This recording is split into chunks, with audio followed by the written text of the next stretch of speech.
to ensuring that youth of all orientations and genders are valued and affirmed at home, at school, and in the community at large. A reporter asked me yesterday if we were going to have youth here to tell their stories. I said no. Although youth are being dramatically impacted by what's going on, they are not responsible for it. We are. This is a grown-ups problem. This is a problem where so-called adults spend much of their time making so many other people other.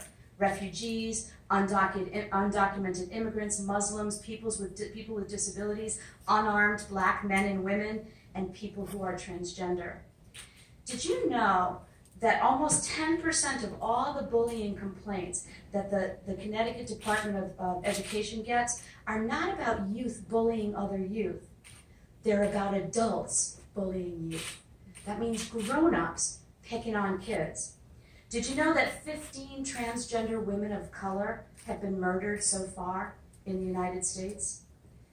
Did you know that just last night, one of True Color's staff members was jumped and assaulted in New Haven for having the audacity to walk while black and gay? Did you know that 2 transgender and 1 gay kid have died by suicide right here in Connecticut in the last few months?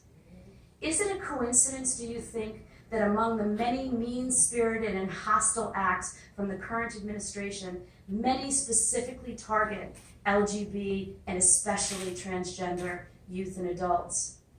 Words fly, kids die, and Trump tweets on. This isn't new, but it's been generations since people have felt so free to act on their biases so publicly.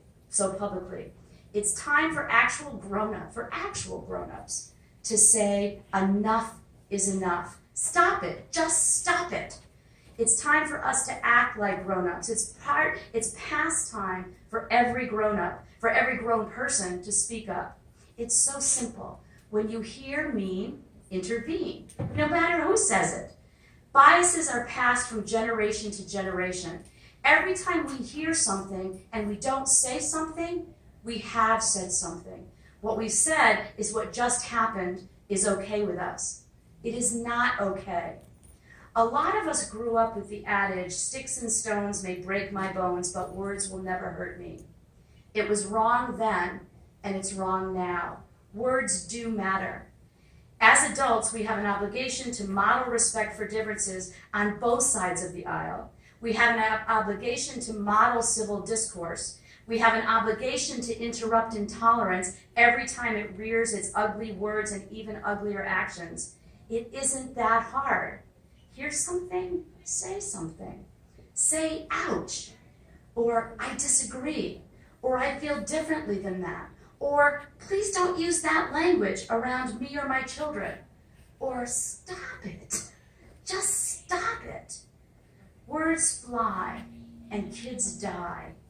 It's long past time for every one of us to take responsibility for that.